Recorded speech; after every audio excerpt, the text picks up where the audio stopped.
Hey all y'all, welcome back to my channel. My name is Carrie. This is where I talk about knitting, my tips, my tricks, my opinions, and my preferences. And I've got another knitting secrets reveal for you today. I'm kind of excited about this one because what I'm going to share with you is so simple and yet so helpful in so many situations, and that has to do with the magic of the mnemonic, be right back, and I was left behind. So if you want to hear all about it, hit subscribe, hit the notification bell, and let's knit, or at least talk about knitting. Ever gotten confused about left leaning, right leaning, whatever, whether we're talking about cables or twists or decreases? There's times when you have to know how to make your stitches lean to the left or lean to the right. But how does it actually work? What makes stitches lean to the left, lean to the right? And how can you always remember, or at least always figure out, what it is you need to do?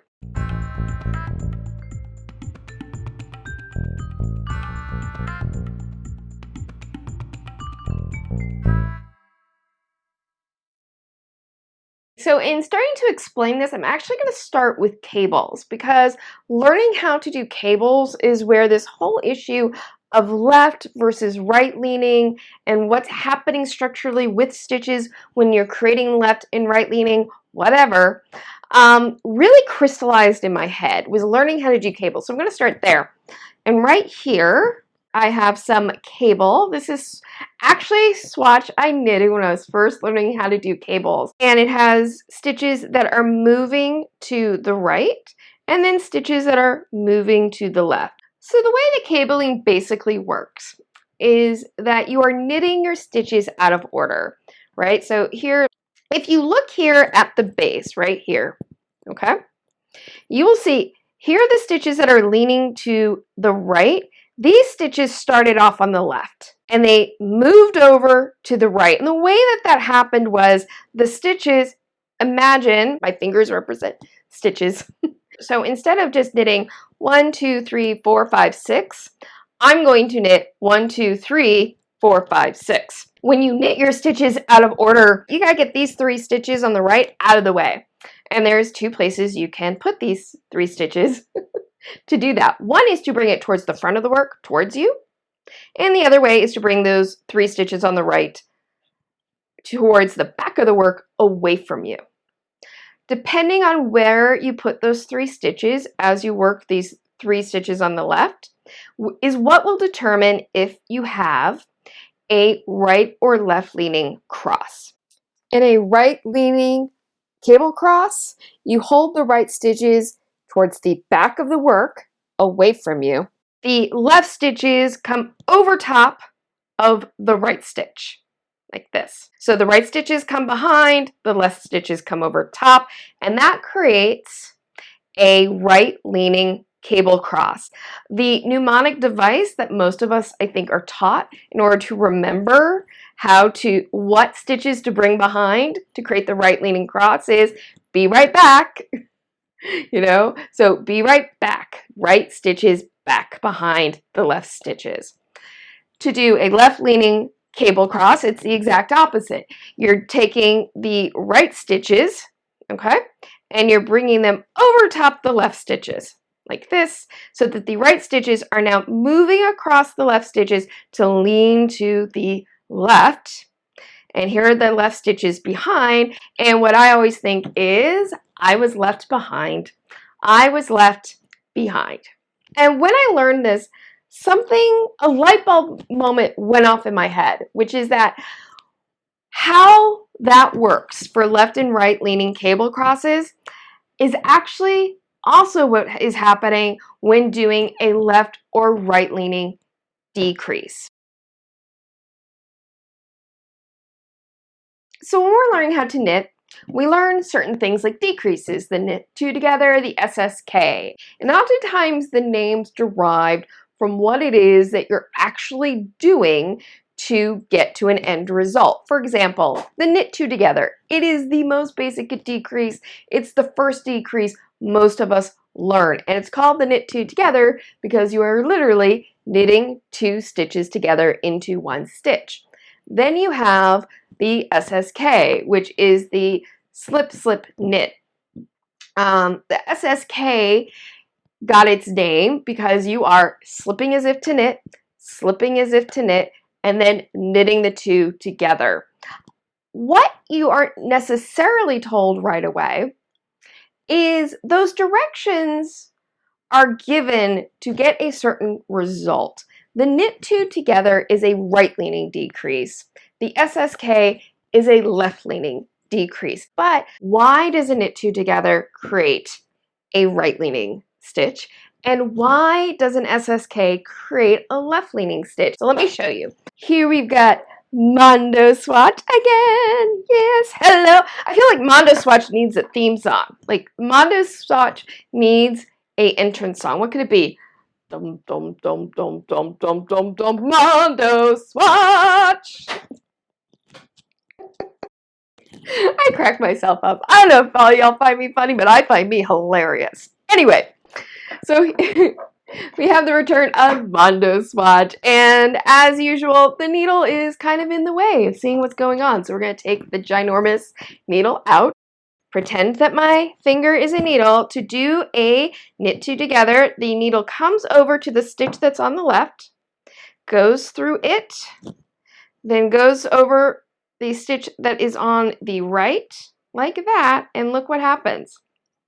You have a right leaning, and the right leaning is happening because the be right back stitch went behind the left stitch.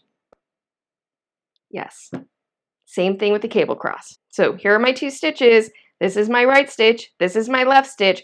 The right stitch goes behind the left stitch, and that's what creates the right leaning decrease. So all right leaning decreases. Yes, the one that we think of most commonly is the knit two together, but there are other right leaning decreases, and all of them are doing the same thing, which is taking the left stitches and bringing them over the right stitches to create that right lean. Let's talk about left leaning decreases. To create a left leaning decrease, here are my two stitches. How am I going to get them to lean to the left? Well, here's my right stitch. Here's my left stitch. Let's remember that mnemonic. I was left behind. The left goes behind the right stitch, and that's how I create a left leaning decrease, which means I'm basically going to work through the right stitch first, into the left stitch, and now I have a left leaning decrease. Now, as I was doing all of that off the needles, you might have been going, wait a minute. You go like that. That's basically knitting two stitches together. You're just bringing the needle into the right stitch first and then into the left stitch. And then on the right leaning decrease, you are just bringing the needle first into the left stitch and then into the right stitch. But in both cases, you are knitting two stitches together. Why you have to go through extra steps for a left leaning decrease, which is also a knit two together really, versus a right one, has to do with stitch mount. So I'm going to put my stitches back on the needle, and I'm going to put them all on Western style mount. And the Western style mount is when the right leg of a stitch sits to the front of the needle. If you're interested in in-depth conversation about Eastern versus Western mounted stitches, I do have a video all about that. I will have a link up here above and also down in the description box if you want to check that out after this video. If I just want to get a left leaning decrease, right, what do? Well, we talked about earlier, you go first into the right stitch, then onto the left stitch, and there you go. You've got a left leaning decrease. Oh, but wait. Notice something. That is a twisted stitch. Why did that happen? Well, it had to do with the Western stitch mount. In order to do a knit stitch and go into the right and then the left leg first, we went through the back legs. We knitted so that we went in front of the left legs and behind the right legs, and that always will create a twisted stitch.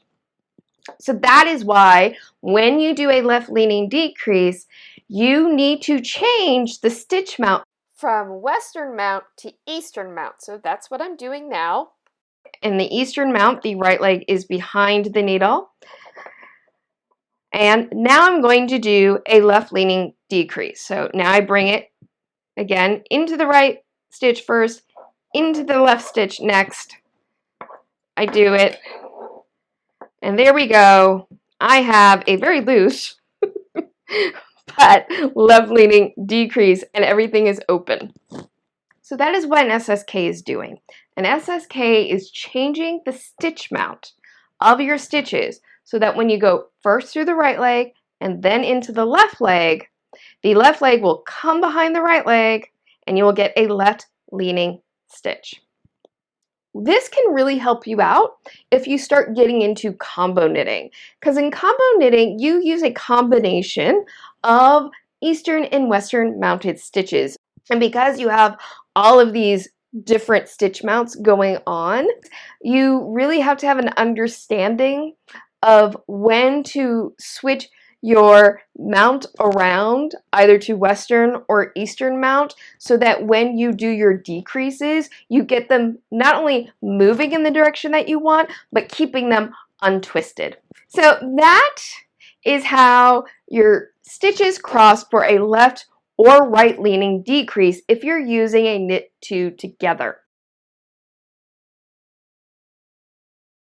There's one other situation where this mnemonic device of be right back and I was left behind comes in handy, and that has to do with twisted stitches. Yes, there are times that you do want to twist your stitch. There are various stitch patterns that actually call for twisted stitches. There's a whole genre of a cabling technique called German twisted stitch where you purposely twist your stitches. In fact, this is a swatch I was doing for a sock design that I've never finished. But here, if you look very closely, all of these stitches are twisted. This is a really fun cabling technique because most of the German twisted stitch patterns don't require any cable needle because you're mostly twisting one or two stitches at a time. Also, the Makeone increase requires twisting stitches. So it's really handy, especially with the Makeone, to understand how you create a left-leaning twisted stitch versus a right-leaning twisted stitch. And it all comes back to that same mnemonic device, except instead of talking about stitches or sets of stitches, instead what you're dealing with are the left and right leg of a stitch. So let's take a look at how you twist your stitches so they can be left leaning or they can be right leaning, and hopefully this will make remembering how to do Makeones really easy. So here I have my stitch and I want to twist it. Well, we know that if we want to make a right leaning twist, then we have to have the right leg come behind the left leg, and that will create a right leaning twist. So let's actually twist the stitch. First, we got to identify where's the right leg, where's the left leg. Well, this is my right leg. Back here is my left leg.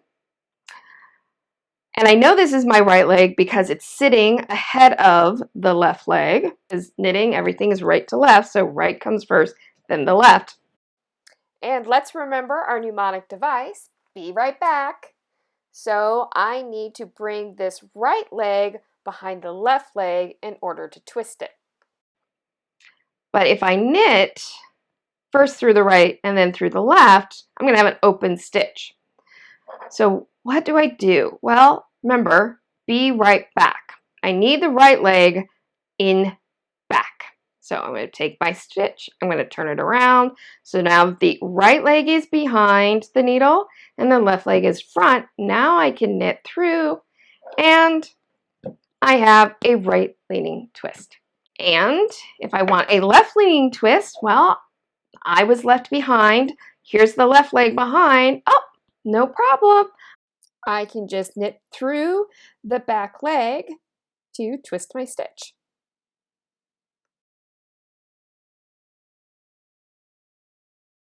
The way the Makeone works is you actually work into the running thread between two stitches. You take the running thread and you bring it up on your needle. Now, if I just knit into this running stitch like this, I'm actually going to end up with a hole in my work. So what you do in the Makeone is you actually twist the stitch so that you don't get a hole. And you can create a left-leaning or right-leaning Makeone depending on the direction that you twist the stitch. So if I want this to be a right-leaning Makeone, well, let's remember our mnemonic, be right back. Well, this right leg is sitting to the front right now, so I'm going to bring it to the back, and then I can knit through, and when I do, that'll twist the stitch. And then if I want a left-leaning Makeone, well, I was left behind. The left leg here is sitting behind the needle, and I can then twist my stitch. So that be right back, I was left behind mnemonic is really helpful in understanding how to rearrange your stitches or the legs of your stitches in order to get things to lean left or right.